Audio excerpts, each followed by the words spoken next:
시대를 열어갑니다.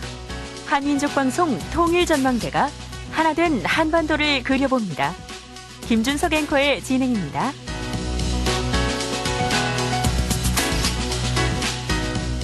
네, 매주 월요일에 보내드리고 있는 통일 리포트입니다. 통일의 실상을 제대로 이해하고 어떻게 통일을 준비해 나가야 할지 생각해보는 그런 시간입니다.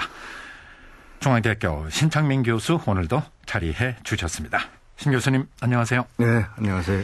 자, 지난주에는 이제 통일 비용 부담이라든가 소득 측면에서 짚어봤습니다만은 오늘은 좀 더 쉽게 그리고 어떻게 접근하는 것이 바람직한지 이 부분을 짚어보도록 하겠습니다. 네.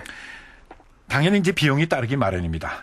통일이라는 목표를 이루기 위해서는 우선 전제 조건은 우리가 통일을 해 나간다면은 비용을 치러야 되지 않느냐 이 생각은 분명히 가지고 있어야 되지 않겠습니까? 그렇습니다. 세상에 거저되는 일은 없죠. 그리고 네. 만일 거저됐다고 한다면은 거기엔 또 무슨 대가가 따르게 돼 있습니다. 만일 누가 우리 대신에 뭘 해줬다 그러면은 우리는 거기에 대해서 나중에 엄청나게 더 크게 대가를 치러야 되는 겁니다. 그러니까 네. 우리가 할 수밖에 없는 거죠. 네.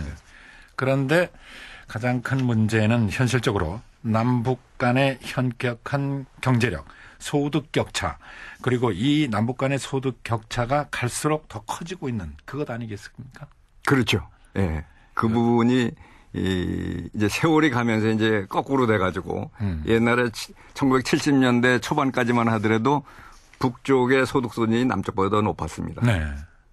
그러면서 이제 적은 체제의 그 한계성 때문에 그다음에 이제 남북의 소득이 이제 역전을 하게 되는데 1991년 정도만 하더라도 벌써 남북의 소득 수준의 그 비율이 저쪽은 이쪽에 한 5분의 1 정도로 벌써 그렇게 됐습니다. 그러니까 더 나았던 거가 이제 그렇게 되는데 그러고 보니까는 김일성이 그때 뭐라 그랬냐 하면은 먹는 통일은 싫다 이랬습니다. 그렇게 된 거는 이제는 그쪽에 공산화 통일을 하기는 이미 틀렸기 때문에 그러니까 그런 식으로 우리 먹지 말아라 쉽게 얘기하면은 이제 그런 식의 표현을 하게 됐던 거죠. 근데 그 이후도 이제 계속해서 이게 소득 격차가 벌어지고 지금은 한 쉽게 얘기해서 한 20대 1 정도로 되니까 남북이 이렇게 했으면서 뭐 한 2, 3대 1 정도 된다 그러면 뭐 얘기가 될 수 있을지 모르겠는데 20대 1 정도 됐는데 1인당 소득이 이 소득 격차가 이게 작은 게 아니죠. 네. 그리고 소득 격차가 계속될수록 또 커질수록 네. 통일 비용 자연히 갈수록 늘어난다. 당연히 그렇게 되는 거죠. 네. 우리가 이런 엄청난 소득 격차를 놓고서 그냥 통일을 한다. 그렇게 통일이 다 됐다라고 한다면은 그거는 지속이 될 수가 없는 거기 때문에 결국은 남북 간의 소득 수준이 어느 정도 근접하는 쪽으로 가야 되는데 그러려면은 조금 여유가 있는 남한에서 북쪽엔 아무것도 지금 능력이 없으니까 이쪽에서 이제 협력을 하면서 가야 되니까 그만큼 더 힘이 더 들 수밖에 없는 거죠. 네.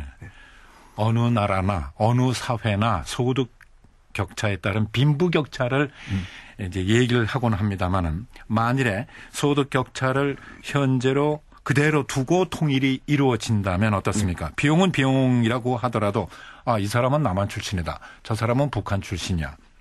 이런 출신에 따른 사회적 갈등 이것도 좀 그렇죠. 문제가 되겠죠. 그럼요. 그게 그렇게 되면은 뭐 쉽게 얘기해서 한 나라에서 1등 국민, 3등 국민이 나타나게 되는 거고 네. 그러면은 그 상태가 지속적으로 갈 수 있냐 하면은 따지고 보면 그렇게 갈 수가 없다고요. 네. 어디선가는 사단이 일어나도 일어나는 거지 그렇게는 안 되는 거거든요. 그러니까 처음서부터 제 궤도로 들어가도록 만들어야지 그런 상황까지 가도록 만들어 놓으면 그러면 전부가 다 피해자가 되는 겁니다. 네. 네. 저도 사실은 개인적으로 독일에 가서 독일 통일의 그 과정을 잠깐 취재를 했습니다만 네. 다는 알 수가 없었지만은 그래도 많은 것을 느끼고 돌아왔습니다. 그럼 지금 얘기하는 사회적 갈등을 메워나가는 거 네. 독일은 어떻게 했을까요? 독일의 경우에는 아주 잘못했어요. 지금 뭐 독일이 이제 우리보다 먼저 통일했다고 그러니까 뭐 배울 게 많다고 생각하는데 대부분 다 잘못한 거를 우리가 그렇게 하면 안 된다는 쪽으로 가야 됩니다. 네. 그쪽에서는 그 사회적 갈등이 이렇게 일어나는 거를 그걸 방지하기 위해서 사회 보장을 위한 그런 자금으로 이제 풀 수밖에 없었다고요. 네. 그 동서 간에 이제 소득 격차가 이제 너무 난다고 그러면은 문제가 생기니까. 근데 그렇게 하다 보면니까는 비용이 너무 많이 들어가는 거예요. 네. 그러면 뭐하고 마찬가지냐 하면 꼭 먹을 게 없는 사람한테 물고기를 잡아다가 먹여주는 거라고. 네. 근데 그렇게 하면 한정이 없어요. 그러다 보니까 독일에서 아이고 통일 비용 너무 많이 들어간다고 최근까지도 그 비명 소리가 나오고 그렇게 되는데 우리는 미리 이거를 제 길로 잡아서 간다 그러면 그렇게 되지 않으면서 그 사람들보다 아주 잘 해낼 수가 있습니다. 네. 네. 그래서 우리는 네. 독일의 선례도 있으니까 네. 통일의 과정에서 무엇보다 북한의 생산 활동 그 여건을 개선해야 하는 것이 중요하지 않겠느냐. 그렇죠. 우리는 이것부터 해야 되지 않을까 그런 그렇습니다. 생각입니다. 예. 그 필요성과 함께 예. 물론 이 부분에 대해서도 비용이 많이 들어가겠죠. 예. 그런데 그 부분에 대해서는 우리가 반드시 치러야 될 이런 부분이 되겠는데 그런데 사실은 이제 생산을 한다 그러면은 노동하고 자본이 결합이 돼서 이제 산출량이 나오는 거 아니겠어요? 네. 그런데 저쪽에는 일할 사람들은 있다고 하더라도 실물 자본이 없는 거예요, 아무것도. 네. 그러니까 뭘 생산을 할 수가 없는 거지. 그러니까 소득이 뭐 $1,000가 된다 안 된다 막 밥을 굶는다 뭐 어쩐다 이제 이렇게 되는 건데 그렇다고 한다면은 그 생산 활동에 들어가는 실물 자본 이게 있어야 되는 건데 그거를 북한에서는 그걸 조달할 능력이 전혀 없는 거죠. 그걸 이제 우리가 하는 건데 그런데 그렇게 하는 과정에서 그러면은 그쪽에 그게 그냥 가니까는 우리가 손해 보는 거냐 하면은 이제 그게 아니고 남한은 남한대로 그거를 조달하는 과정에서 경제가 엄청나게 올라가게 되니까 네. 그러니까 남한은 남한대로 더 활성화되고 북한은 그걸 가지고 생산할 수 있는 그 근거가 되는 거고 그렇게 하면서 이제 같이 합쳐져 나갈 수가 있는 거죠. 네. 참 한 가지 유리한 조건, 참 좋은 조건이라고 할 수가 있는 것이 네. 북한의 지하 자원이 상당히 풍부하다는 것 아니겠습니까? 네. 그런데 지금 현실적으로 보면은 북한의 경제 발전은 참 너무나 더디기만 하고 네. 네. 어떻게 살려나갈 수 있을까요? 네. 이거를 네. 같이. 네. 그런데 그 지하 자원이라고 그러는 거는 그냥 있으면은 좀 좋은 거지. 그게 경제 성장 발전하는 데는 그게 결정적인 요소가 아닌 거가 이게 여러 가지 생산 요소 중에 하나일 뿐입니다. 지하 자원이라고 그러는 거는. 네. 기본적으로는 노동하고 이제 우리가 보통 얘기하는 이 자본, 실물 자본 이렇게 되는 건데 거기에 이제 지하 자원이 많이 있으면은 그만큼 이제 도움이 되겠죠. 네. 근데 거기는 지금 지하 자원이 굉장히 많다고 그러는데 왜 그거라도 좀 활용하고 그러면 되지 왜 뭐 굶고 저렇게 난린가 그렇습니다. 이런 생각을 네. 하실 수가 있는데 지금 상태로는 그 지하 자원이 아무 때도 쓸모가 없어요.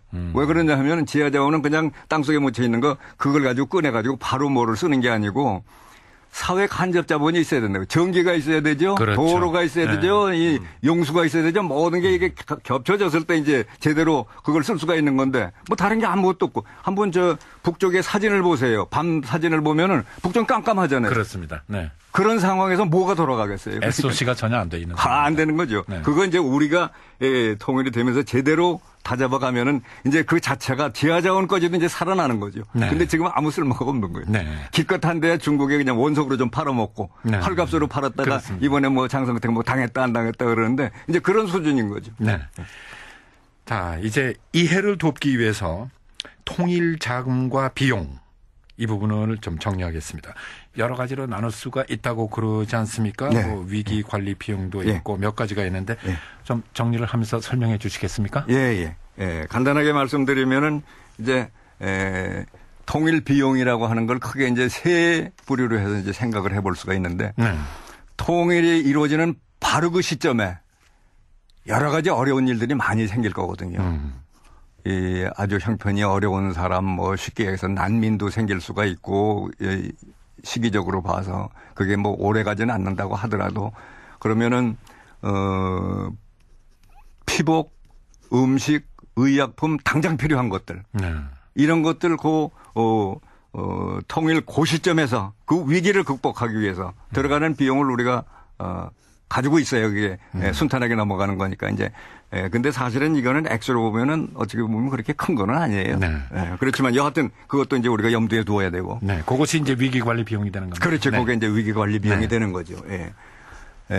그리고 이제 또 하나는 보통은 통일하게 되면 비용이 들어간다고 그러면은 모든 분야 정치, 행정, 교육, 문화, 군사, 우편제도, 통신 뭐 이런 거 모든 면에서 일원화가 돼야지. 남북이 달리 해놓고서 이걸 한 나라라고 볼 수는 없는 거거든요. 그리고 비효율성 때문에 안 되는 거고 그러면 그걸 전부 통합을 하게 되면은 그런 과정에서 들어가는 비용. 네. 그러니까 제반, 제도, 체계, 단일화 비용. 네. 요게 이제 통일 비용으로 들어가는 거죠. 네. 근데 그게 그렇게 아주 아무것도 아닌 건 아닌 거가 우리가 어떤 은행 하나가 이제 이름을 바꾼다. 그러면 우리가 보면은 네. 그 간판 하나 바꾸는데 전국에 있는 걸 다 바꾸게 되면 그것도 비용이 상당히 되는 거거든요. 예를 들자면은 그러니까 지금 체계 단일화를 이렇게 하는 데서 들어간 비용도 작은 건 아니지만은 네. 그렇지만은 또 그렇게 큰 것도 아니라고요. 그러니까 이거는 우리가 크게 걱정할 부분이 아니고 요건 또 해나갈 수가 있는 거. 그리고 이제 제일 우리가 관심을 두어야 될 부분은 이 북측의 소득 수준을 올려주기 위한 실물 자본을 가서 이제 우리가 공급하는 이 부분이 되겠는데 요게 네. 이제 제일 큰 부분이 되는 거죠. 그런데 이거는 사실은 통일된다면은 우리 그냥 국부로 남아 있는 거예요. 그렇겠죠. 이게 네. 비용이라고 하지만 그런데 왜 비용이라고 하느냐면 일단은 들어가야 되니까. 네. 보통 투자라고 한다면은 뭐 손익을 계산해서 숫자 안 맞으면 안 할 수도 있어요. 네. 근데 이거는 우리가 같이 살기 위해서 꼭 해야 되는 거니까 일단은 비용으로 놓고 네. 그렇지만 나중에는 우리 국부로 남는 거라고. 네. 거기에서 이제 정말 비용이 되는 거는 이 감가상각. 예를 들어서 추럭이 지금 한 대 거기 도입이 됐다. 네. 그러면은 몇 년 지나면서 성능이 떨어지지 않겠어요? 그러니까 그 감가상각되는 부분만 비용이고 없어지는 거지 다 우리 국부로 그냥 남아 있는 거죠. 네. 그러니까 위기관리 비용, 네. 재반체계 단일화 비용, 네. 실물 자본 조성을 위한 투자. 그렇죠. 크게 세 가지를 볼 수 그렇습니다. 있고 예, 예. 어떻게 보면은 이것이 꼭 필요한 것들이지만은 자 이거 투자하는 거다. 그렇습니다. 이렇게 투자 개념으로 보면은 좀 쉽게 이해할 수 있을 것 같네요. 그렇습니다. 예, 네. 예, 맞습니다. 알겠습니다. 지금까지 중앙대학 신창민 교수의 말씀이었습니다. 신 교수님 고맙습니다. 다음 주에 또 뵙겠습니다. 네, 감사합니다.